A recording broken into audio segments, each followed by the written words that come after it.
Terima kasih pemirsa, Anda masih bersama kami di iNewsroom dalam dialog membahas terkait kesiapan Anies Baswedan maju dalam Pilpres 2024 masih bersama kami Bang Andi Sinulinga, kemudian juga ada politisi PDIP DKI Jakarta Gilbert Simanjuntak dan pengamat politik Henry Satrio. Baik, saya ke Bang Hensa tadi. Bang Hensa sempat mengatakan kalau kans Anies ini atau popularitas Anies Baswedan justru lebih besar ketika dia sudah tidak menjabat sebagai gubernur. Maksudnya gimana, Bang?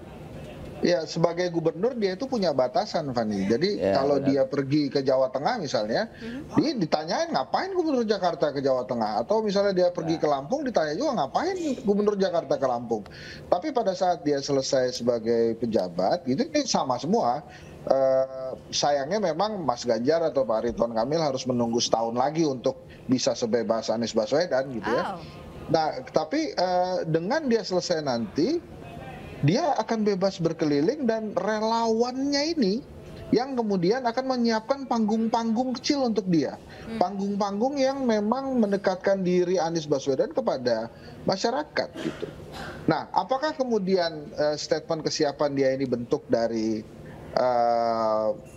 post power syndrome gitu ya? Post power syndrome itu lebih terlihat bagaimana seseorang ketakutan justru kehilangan jabatannya gitu ya, ingin penambahan masa jabatan atau ingin 3 periode itu adalah salah satunya gitu. Tapi kalau kemudian hanya mengungkapkan bahwa dirinya siap untuk ke next stage, itu hanya sebuah ungkapan bahwa memang dia ready untuk tugas yang baru. Dan sebetulnya sistem perpolitikan kita juga berpihak kepada Anies Baswedan nih. Jadi artinya kalau dia kan lebih dulu bisa bergerilya dibandingkan kepala daerah yang lain. Kemudian yang kedua, nggak ada ruginya juga dia maju ke capres tuh gitu. Karena kalaupun misalnya tidak berhasil atau belum berhasil pilkadanya November, jadi dia sama sekali tidak kehilangan kursi. Jadi kalau kemudian dianggap sebagai sebuah kegiatan post power syndrome, memang tidak tepat juga gitu.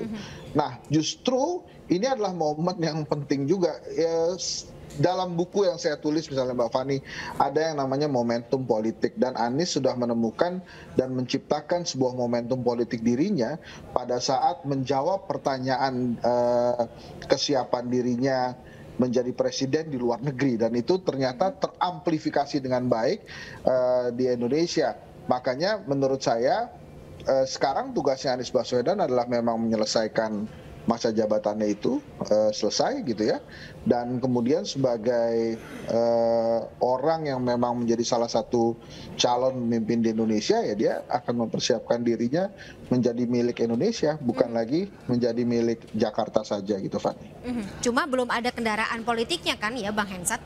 Iya, itu kendaraan politik memang menjadi salah satu tantangannya Anies Baswedan. Tapi kan saya yakin pada saat dia mendeklarasikan hal itu, dia pasti terukur tuh, karena selama ini kan sudah ada 3 partai yang digadang-gadang memang dekat dengan dia, Demokrat, PKS, Nasdem, kemudian bahkan waktu itu sempat digosipkan P3 juga akan bergabung dengan Anies Baswedan sebelum kemudian ketua umumnya terkudeta atau diganti secara internal dengan PLT Pak Mardiono sekarang. Baik.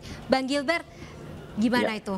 Jadi ketika Anies disebut-sebut sebagai katakanlah ya tadi ya, banyak sekali dukungan muncul gitu kalau kita lihat dari paket berita sebelumnya gitu, disebut sebagai presiden di UGM bahkan. Ini apa tidak bikin atau katakanlah membuat sebuah dinamika sendiri nggak sih di internal PDIP?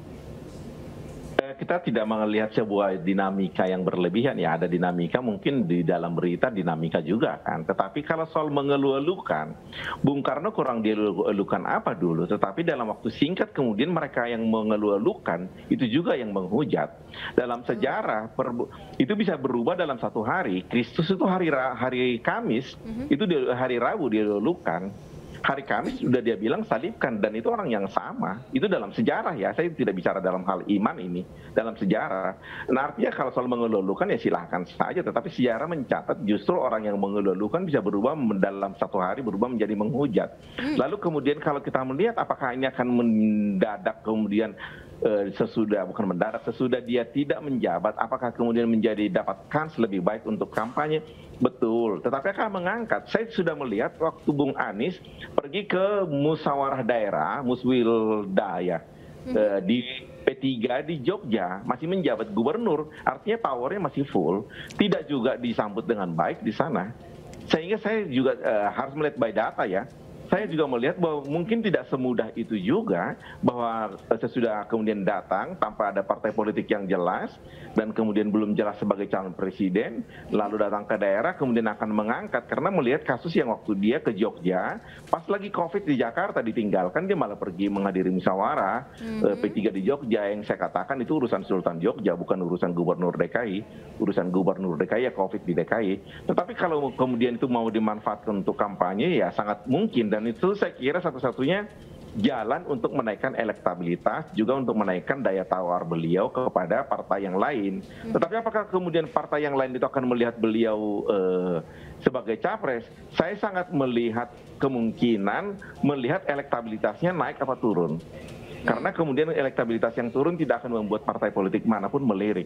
Sehingga ini akan kerja keras dan membentuk tim yang kuat saya kira. Tetapi apakah kemudian mengangkat, tadi berkaca ke kasus P3 yang di Jogja kemarin, saya agak meragukan itu. Gitu. Termasuk tapi nanti PDIP, kita lihat. Bang? Termasuk PDIP? PDIP kan tidak pernah berurusan dengan Bung Anies. Oke. Konsisten kita ya? Kan mendeklarasi, loh kita kan kader punya. Bung Anies kan bukan kader kita, bukan persoalan suka nggak suka.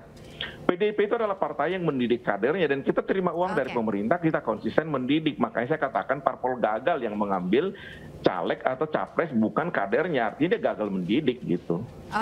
PDIP akan membuat calon presiden dari kader yang dia didik, karena dia yakin dengan dedikasi dan nasionalisme integritasnya. Baik. Dibilang tidak mendidik, Bang Andi, kalau misalnya seorang ketika partai memilih kader yang bukan bagiannya gitu sebagai capres? Ahok itu dari kader pindah-pindah partai. Dari partainya Bung Ciil masuk ke Golkar, masuk ke Gerindra, kemudian ikut pilkada, baru masuk PDI. Ya gimana itu? Ya gagal dong gitu berarti partainya.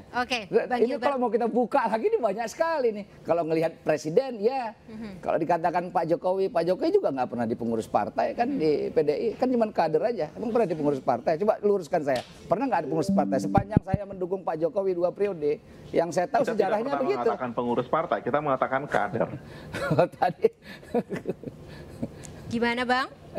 Ya, kita tidak pernah mengatakan pengurus partai, karena pengurus partai itu kan sangat sedikit.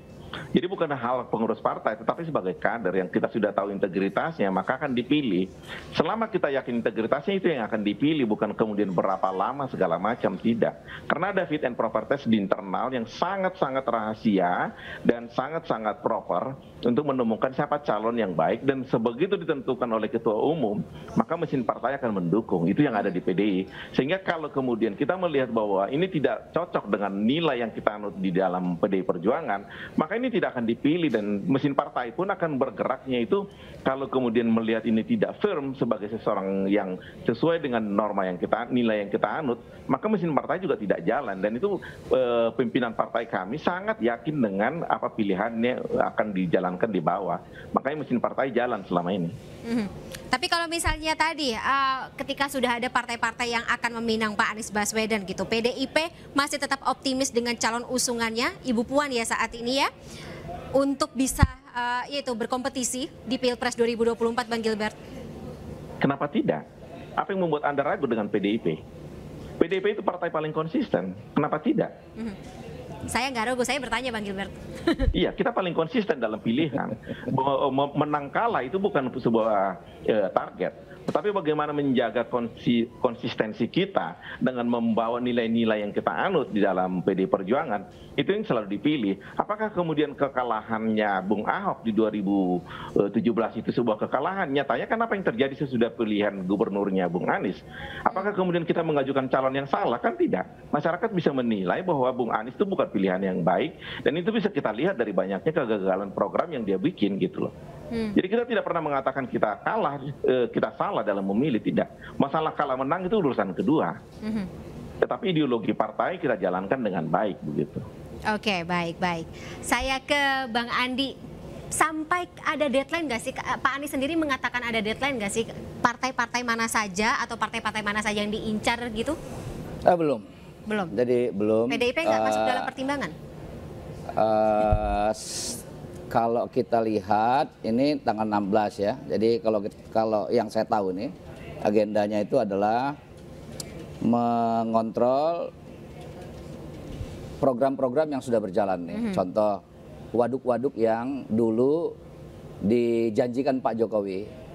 Waduk itu kan penting tuh untuk membuat resapan air supaya mengurangi debit banjir itu. Yang nggak bisa dieksekusi Ahok. Dan ini alhamdulillah nih bisa dieksekusi oleh Pak Anies nih. Dan insya Allah Oktober dan Desember akhir ini selesai itu. Nah, polder-polder tuh, lihat polder, kemudian beberapa bendungan di tanggul laut yang dibangun, ada sekitar 2 kiloan lagi, coba bisa diselesaikan, ada termasuk Sodetan Ciliwung misalnya yang dikerjakan itu. Dan beberapa tadi saya lewat di Jalan Proklamasi, bagus sekali, trotoarnya luar biasa. Maksudnya dan semua selesai di tahun ini, habis itu nanti fokus untuk ya, mencari. Jadi kalau udah selesai, nanti saya kira dia akan istirahat dulu sebentar, kemudian akan menjumpai teman-teman di daerah. Itu keliling di daerah. Dan selain saya meyakini, saya meyakini begini, yakinnya gini ya. Orang yang beranggapan bahwa panggung politik itu jabatan politik, jabatan publik, itu artinya orang yang nggak bisa melakukan akselerasi tanpa jabatan publik tuh. Nah, jadi Bung Anies itu punya soft power namanya. Nah, bahwa dia bisa membuat panggungnya sendiri dan dia tidak otomatis tergantung pada jabatan publik. Dia beda sama kebanyakan orang. Kalau nggak jadi anggota DPR ya nggak ada panggung juga gitu loh. Kalau nggak jadi pejabat ya nggak ada panggung juga.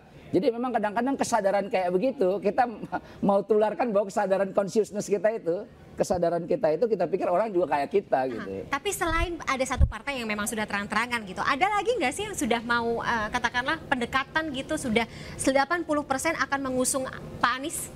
Saya kira biar itu menjadi domainnya tokoh-tokoh partai politik ya. Saya tidak menyebut partai mereka. Ada apa tidaknya aja deh, Bang Andi? Saya yakin ada. Saya yakin ada. Dan insya Allah ini berjalan dan kita tinggal menunggu. Saya setuju tuh dengan Bung Hensat, kita lihat tuh karena memang yang kalau kita lihat bingkai ini yang semua itu kan yang diserang kan Anies terus tuh, seolah-olah nggak ada calon yang lain tuh, yang diserang Anies saja tuh. Jadi memang Anies dan bukan Anies itu ke depannya itu. Oke. Tampaknya memang dinamika ini akan memanas mungkin ya jelang 2024. Apalagi kalau misalnya kita melihat bukan panas lah, hangat lah. Hangat ya, hangat lah, jangan panas. Kalau hangat semuanya akan nyaman enggak seperti itu ya. Tapi yang namanya politik tentu akan katakanlah fleksibel, dinamis, apapun akan bisa berubah ya dalam kurun waktu sekitar 1 atau 2 tahun jelang 2024. Kami juga masih menunggu seperti apa, siapa-siapa saja yang akan menemani Pak Anies Baswedan untuk menyatakan diri siap maju sebagai calon presiden 2024, pemirsa. Saya mau bilang terima kasih dulu kepada para narasumber saya sore hari ini. Ada Bang Andi Sinulinga, Bang Gilbert Simanjuntak, terima kasih atas waktunya bersama kami sore hari. Dan sebelumnya juga ada Pak Henry Satrio. Sehat-sehat selalu Bapak-Bapak semuanya. Terima kasih sekali lagi atas waktunya bersama kami di iNewsroom. Sampai jumpa selalu Pak. Sampai jumpa, maksud kami sehat selalu.